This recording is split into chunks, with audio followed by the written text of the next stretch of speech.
ರಾಜ್ಯದ ಜನರಿಗೆ ಮತ್ತೊಮ್ಮೆ ಹವಾಮಾನ ಇಲಾಖೆಯಿಂದ ಮಹತ್ವದ ಮುನ್ಸೂಚನೆ ಹೊರಬಿದ್ದಿದೆ. ಮುಂಗಾರು ಚುರುಕುಗೊಂಡಿರುವ ಹಿನ್ನೆಲೆ ಕರಾವಳಿ, ಮಲೆನಾಡು ಹಾಗೂ ಕೆಲವು ಒಳನಾಡು ಜಿಲ್ಲೆಗಳಲ್ಲಿ ಗುಡುಗು, ಸಿಡಿಲು ಮತ್ತು ಬಲವಾದ ಗಾಳಿಯೊಂದಿಗೆ ಮಳೆಯಾಗುವ ಸಾಧ್ಯತೆ ಇದೆ ಎಂದು ಭಾರತೀಯ ಹವಾಮಾನ ಇಲಾಖೆ ತಿಳಿಸಿದೆ. ಕರ್ನಾಟಕದ ಕರಾವಳಿ ಭಾಗಗಳಾದ ಉತ್ತರ ಕನ್ನಡ, ಉಡುಪಿ ಮತ್ತು ದಕ್ಷಿಣ ಕನ್ನಡ ಜಿಲ್ಲೆಗಳ ಜೊತೆಗೆ ಮಲೆನಾಡಿನ ಕೊಡಗು, ಶಿವಮೊಗ್ಗ, ಚಿಕ್ಕಮಗಳೂರು, ಹಾಸನ ಭಾಗಗಳಲ್ಲಿ ಮಳೆಯ ಚಟುವಟಿಕೆ ಹೆಚ್ಚಾಗುವ ಸಾಧ್ಯತೆ ಇದೆ. ಕೆಲವೆಡೆ ಗುಡುಗು, ಸಿಡಿಲಿನೊಂದಿಗೆ ಮಳೆಯಾಗಬಹುದು ಎಂದು ಇಲಾಖೆ ಸೂಚಿಸಿದೆ. ಇನ್ನು ದಕ್ಷಿಣ ಒಳನಾಡಿನ ಬೆಂಗಳೂರು ನಗರ, ಬೆಂಗಳೂರು ಗ್ರಾಮಾಂತರ, ರಾಮನಗರ, ಮಂಡ್ಯ, ಮೈಸೂರು, ತುಮಕೂರು ಸೇರಿದಂತೆ ಹಲವು ಜಿಲ್ಲೆಗಳಲ್ಲೂ ಸಂಜೆ ಅಥವಾ ರಾತ್ರಿ ವೇಳೆಯಲ್ಲಿ ಸ್ಥಳೀಯವಾಗಿ ಮಳೆಯಾಗುವ ಸಾಧ್ಯತೆ ಇದೆ. ಉತ್ತರ ಒಳನಾಡಿನ ಕೆಲವು ಭಾಗಗಳಲ್ಲಿಯೂ ಮೋಡ ಕವಿದ ವಾತಾವರಣ ಹಾಗೂ ಅಲ್ಲಲ್ಲಿ ಮಳೆಯ ನಿರೀಕ್ಷೆ ಇದೆ.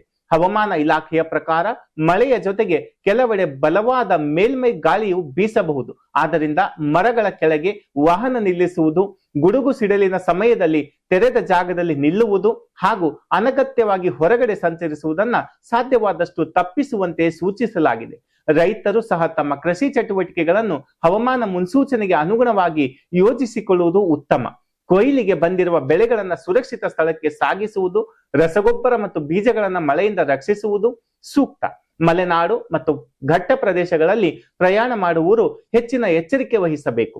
ರಸ್ತೆಗಳು ಜಾರುವ ಸಾಧ್ಯತೆ ಇರುವುದರಿಂದ ವೇಗದ ಚಾಲನೆ ತಪ್ಪಿಸಿ ಹವಾಮಾನ ಮಾಹಿತಿ ಗಮನಿಸಿ. ಪ್ರಯಾಣ ಮುಂದುವರಿಸುವುದು ಸುರಕ್ಷಿತ.